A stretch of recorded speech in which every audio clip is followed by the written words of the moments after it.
My words time ఎంపీలందరూ కూడా మేము నుంచుని పార్లమెంట్కి దండం పెట్టాం. ఎందుకంటే ఈరోజు మమ్మల్ని కాపాడింది ఈ పార్లమెంట్, అమరావతిని కాపాడింది ఈ పార్లమెంట్, 5 కోట్ల ఆంధ్రుల్ని కాపాడింది ఈ పార్లమెంట్. దేశంలో ఉన్న అన్ని పార్టీలు ఈ బిల్లుకి సపోర్ట్ చేశాయి కాబట్టి భవిష్యత్తులో కూడా దీన్ని కదిలించే అవకాశం లేదని అనుకోవచ్చు. 100%. Mark my words, time date రాసుకోండి. మొత్తం భారతదేశం 5 కోట్ల ఆంధ్రుల కోసం ఒకే రాష్ట్రం ఒకే రాజధాని, జై అమరావతి అన్నారు. ఇంకెవ్వరూ రాజధానిని తాకదు.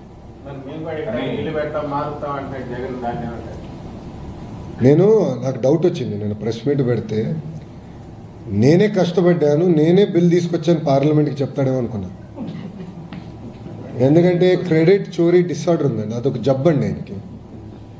మీరు చూస్తే ఆస్లర్ మిత్తల్ ప్లాంట్ విషయంలో ఏమన్నాడు ఆయన, ఇప్పటికీ వేరే రాష్ట్రానికి కమిట్ అయ్యాడు, లోకేష్ ఆంధ్ర రాష్ట్ర ప్రజలకి ఒక అబద్ధం చెప్తున్నాడు అన్నాడు. ప్రెస్ మీట్స్లో చెప్పాడు ఆయన నా గురించి, నా పేరుని ప్రస్తావిస్తాను.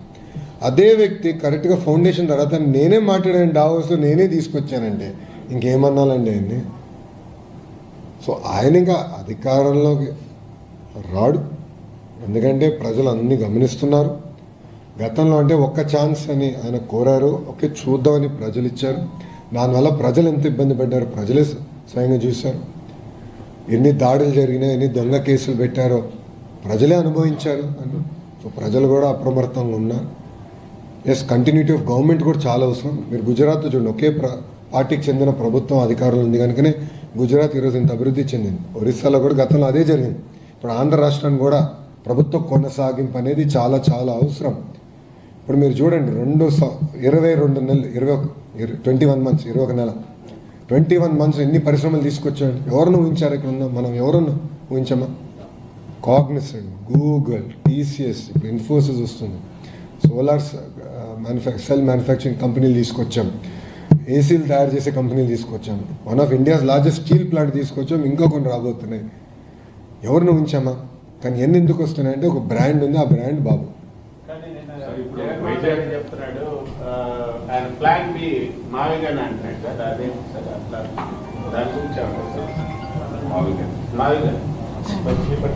ఎప్పుడూ ఒక మాట అంటాను, ఆయన వైజాగ్లో ఉండేదానికి ఇల్లు కట్టేదానికి ప్రయత్నించాడు, అది సరిగా పూర్తి చేయలేకపోయాడు. ఒక ఇల్లు పూర్తి చేయలేకపోయాడండి ఈయనేం చేయగలుగుతాడు? ఆయన 5 సంవత్సరాలు ఒక రోడ్ అనేసాడా? ఓకే చలో, రోడ్ అంటే మరి హై ఎక్స్పెక్టేషన్ ఆయనకి, మనం అంత ఎక్స్పెక్ట్ చేయకూడదు. సిసిడి ఉన్న వ్యక్తి దగ్గర నుంచి అంత ఎక్స్పెక్ట్ చేయకూడదు. కనీసం గుంటలు పూడ్చాడు ఆయన. 5 సంవత్సరాలు రోడ్డు పైన పడిన గుంట పూడ్చాడా? అరే గుంటలు పూడ్చలేనాడు. Plan B, plan C, plan D అంటే ఎవడు నమ్ముతాడు? There is only one plan, plan A, అది ప్లాన్ అమరావతి, నో చేంజ్. అదిగా ఇద్దరే అడుగుతున్నారు అన్ని క్వశ్చన్స్, ఎవరు అడగట్లేదా? కానీ పార్లమెంట్ వేదిక రాజకీయ పార్టీలు మద్దతు వస్తాయని వాళ్ళు నిలబడటం, మాట్లాడిన విధానం కానీ అన్ని పార్టీలు మీరు అది ఎక్స్పెక్ట్ చేశారు? ఇన్ని రాజకీయ పార్టీలు మనకి దీనికి మద్దతుగా ఉంటాయి అమరావతి అనేటువంటి అంశాన్ని. నో, ఆ క్రెడిట్ మొత్తం ఎన్డీఏ పార్లమెంట్ పార్టీకి ఇవ్వాలి. కృష్ణ ఉన్నారు, హరీష్ ఉన్నారు, రామ్మోహన్ నాయుడు ఉన్నారు, వెమ్మసాని గారు ఉన్నారు, మిగతా సభ్యులందరూ కూడా కలిసికట్టుగా అందరూ కూడా వాళ్ళకున్న రిలేషన్స్తో ప్రతి పార్టీతో వాళ్ళు మాట్లాడారు, వాళ్ళకి అర్థమయ్యే విధంగా చెప్పారు. ఎందుకంటే ఇక్కడ చాలామందికి తెలీదు అమరావతి రైతులు పడిన కష్టం, వాళ్ళు ఎదుర్కొన్న అవమానాలు చాలామందికి తెలియదు. వీళ్ళు ఒక్కొక్కరు వెళ్ళి మాట్లాడి చైతన్యం తీసుకొచ్చారు, పార్లమెంట్లో చైతన్యం తీసుకొచ్చారు. బహుశా ఏ ఇష్యూలో కూడా ఇంత చైతన్యం రాలా. Probably Amaravati is first and probably the only. మొత్తం చైతన్యం తీసుకొచ్చారు. ఒకే ఒక పార్టీ, దౌర్భాగ్య స్థితిని ఒకే ఒక పార్టీ వ్యతిరేకించింది, అది ఆంధ్ర రాష్ట్రానికి చెందిన పార్టీ. వాళ్ళు వాకౌట్ చేశారు. కానీ భారతదేశం మొత్తం మాకు అండగా నిలబడి, అందుకని I give lot of credit to entire credit goes to the parliamentary party. మా ఎంపీలు అందరూ చాలా కష్టపడ్డారు. ఇది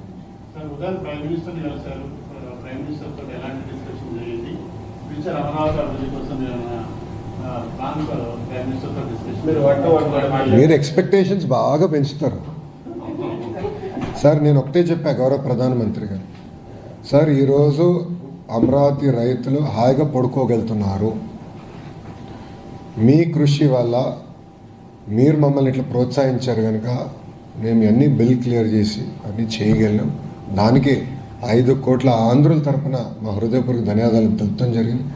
అంతేకాకుండా గౌరవ ప్రధానమంత్రి గారు ఇస్తున్న సహకారం వల్ల అమరావతి, పోలవరం, గూగుల్, ఆర్సిలర్ మిత్తల్ ఇలా అనేక ప్రాజెక్టులు కూడా చేయగలుగుతున్నాం.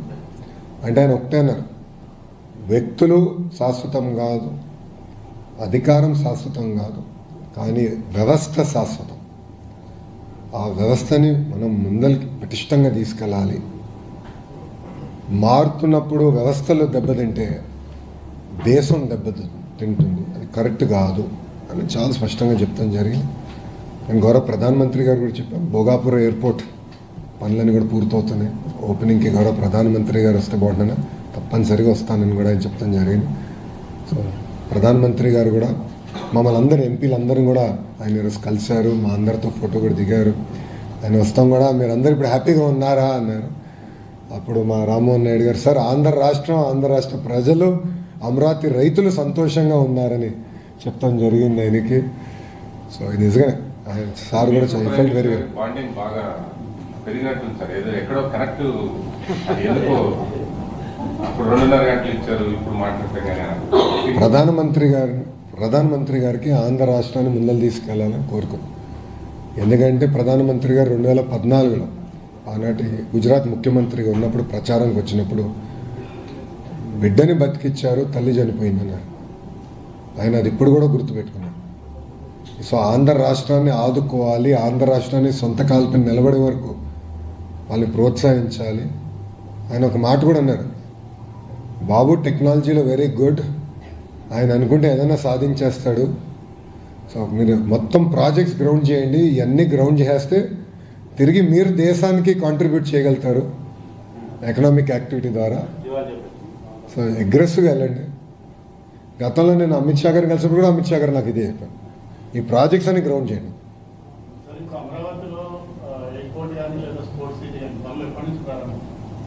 నో, ఇప్పుడు స్పోర్ట్స్ సిటీ అది ఇమీడియట్గా స్టార్ట్ చేస్తాం. ఎయిర్పోర్ట్ది ఇప్పుడు వర్క్ జరుగుతుంది. దట్ ఆల్సో ఒక ప్రణాళిక పెట్టుకుని మేము ముందరికి తీసుకెళ్తాం.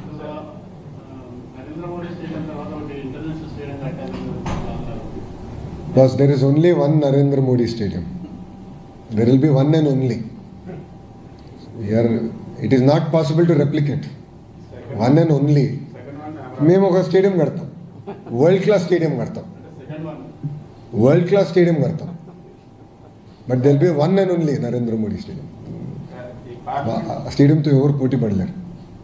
పార్లమెంట్ వేదికగా వైసీపీ చేసినటువంటి ఆరోపణలు ఏ విధంగా తిట్టుకోవడబోతున్నారు? 4,000 రూపాయలు స్క్వేర్ ఫీట్ కి, కానీ 12,000 రూపాయలు స్క్వేర్ ఫీట్ చేస్తున్నారు. తర్వాత అవినీతి. సార్ నేను సూటిగా ఎవరైతే ఆరోపణలు చేశారో ఒక విషయం అడగాలనుకుంటాను. ఒక వ్యక్తి బతికేదానికి 700 కోట్ల రూపాయలు ఖర్చు పెట్టి ప్యాలెస్ కట్టారే, అప్పుడు రాలేదు ఇవన్నీ డిస్కషన్. అప్పుడు ఏమైందండి 4,000 రూపాయల డిస్కషన్? అడుగుతున్నా, సూటిగా ప్రశ్నిస్తున్నా. 50 కోట్లు ఒక ముఖ్యమంత్రి బతికేదానికి ఇల్లుకి 50 కోట్లు ఖర్చు పెడతాం ఎక్కువ. అలాంటిది వాళ్ళు లెక్కలేస్తే 50 కోట్లు కూడా అవ్వకూడదు.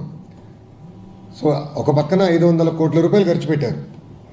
మళ్ళీ ఎన్జీటీ మా పైన ఫైన్ వేసింది స్వామి, ఇంకో 200 కోట్లు. అంటే 700 కోట్ల రూపాయలు ఒక వ్యక్తి బతికేదానికి ఖర్చు పెట్టారు. ఇక్కడ మేము కట్టేది వ్యక్తుల కోసం కాదు, 5 కోట్ల ఆంధ్రుల కోసం రాజధాని కడుతున్నాం. ఇప్పుడు జగన్మోహన్ రెడ్డి గారికి ఇట్స్ వెరీ అన్ఫార్చునేట్, ఆయన మన ఆంధ్ర రాష్ట్ర ముఖ్యమంత్రి ఆయన, ఎందుకంటే కనీసం అవగాహన లేదు. ఆయన ఏమంటాడు, ఎన్హెచ్ఐ ఇంత ఖర్చు పెడుతుంది కిలోమీటర్కి, మీరు ఇంత ఖర్చు పెడుతున్నారు. 8 లైన్ కంపేర్ చేస్తే వీఆర్ స్పెండింగ్ ఈక్వల్ అండి. మీరు 8 లైన్ని 2 లైన్ని కంపేర్ చేస్తే ఎట్లా కంపేర్ చేస్తారండి? కనీసం కామన్ సెన్స్ ఉండాలి కదా. ఒక ముఖ్యమంత్రిగా చేసిన వ్యక్తి 2 లైన్ని 8 లైన్తో కంపేర్ చేస్తే ఏం అర్థం అండి? స్ట్రైట్గా ప్రశ్నిస్తాం. మీరు చూడండి, అమరావతిలో మీడియా మిత్రులు మీరు అందరూ ఉన్నారు, తెలుగు మీడియాలో అందరూ ఉన్నారు. 5 సంవత్సరాలు అమరావతిలో ఏ పనులు జరగల, ఎన్నో వర్షాలు పడింది, కానీ అమరావతి రోడ్లు ఎంత పర్ఫెక్ట్గా ఉండే. 2014-19 మధ్యలో వేసిన రోడ్ ఒక్క గుంట పడలేదు. ఎందుకు? మొత్తం ఎలివేటెడ్ పర్ఫెక్ట్ డ్రైనేజ్ పెట్టి చేశాం. ముందు చూపుతో చేసాం, పర్ఫెక్ట్గా ఒకేసారి కడదాం, మళ్ళీ రోడ్లు వేస్తాం కాదు. That is what we're doing. We're building world class infrastructure. ఒక వ్యక్తి బతికేదానికి 700 కోట్ల రూపాయలు ఖర్చు పెట్టేదానికి వాళ్ళు సిద్ధంగా ఉన్నారు. వాళ్ళు తిప్పి మాకు నీతులు చెప్తున్నారు. మేము ఎవరి కోసం కడుతున్నాం? ముఖ్యమంత్రి గారికి ఇల్లు కట్టట్లేదు మేము.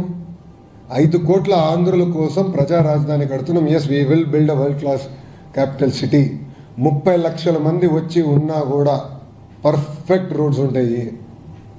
సో మళ్ళీ ఎక్కడ బాటిల్ నెక్ ఉంటాం ఎన్ని లేవు. సర్వీస్ రోడ్స్ ఉన్నాయి. మీరు సీడ్ ఆల్ ఈ రోడ్స్ అని మీరు చూస్తే there all 8 lane roads with services centre, expressway. ఫ్యూచర్లో మెట్రో పెట్టాలంటే కూడా అన్ని ప్లాన్ చేసుకున్నాం. ఇప్పుడు వైకాపాలు అడుగుతారు మెట్రో అవసరమా అమరావతి కానీ. ఈరోజు అవసరం ఉండదు కానీ అవసరం వస్తుంది. ఇది మేము ఆనాడు హైదరాబాద్ కూడా అవసరం వస్తుందని చెప్పాం. వీళ్ళే ఎగతాలు చేశారు కదా కంప్యూటర్ అన్నం పెడుతుందా అని. వైకాపాలో ఉన్న నాయకులు ఎగతాలు చేశారు గతం, కంప్యూటర్ అన్నం పెడుతుందా అని. హైదరాబాద్కి మెట్రో అవసరమా అని. హైదరాబాద్కి 5,000 ఎకరాలతో ఒక ఎయిర్పోర్ట్ అవసరమా అని అడిగిన వాళ్ళు ఇప్పుడు చూడండి Hyderabad airport. You see Hyderabad airport today. That is the difference between a visionary and a prisonary. 5 కోట్ల ఆంధ్రులు దయచేసి ఇది గమనించాలి. విజనరీకి ప్రిజనరీకి మధ్యన ఉన్న తేడా ఇది. 2 సంవత్సరాలు, 2 years అయిపోతుంది సార్. గౌరవ ముఖ్యమంత్రి గారు డేట్ ఇచ్చారు, అది అయిపోతుంది. 100% పూర్తి చేస్తాం. 100% పిలుస్తాం. Why any doubt? అది గౌరవ ముఖ్యమంత్రి గారు డిసైడ్ చేస్తారు సార్. నాకు ఉన్న ఉద్యోగం పీకించేటట్టున్నారు స్వామి. డన్. థ్యాంక్ యూ అమ్మా. జై అమరావతి.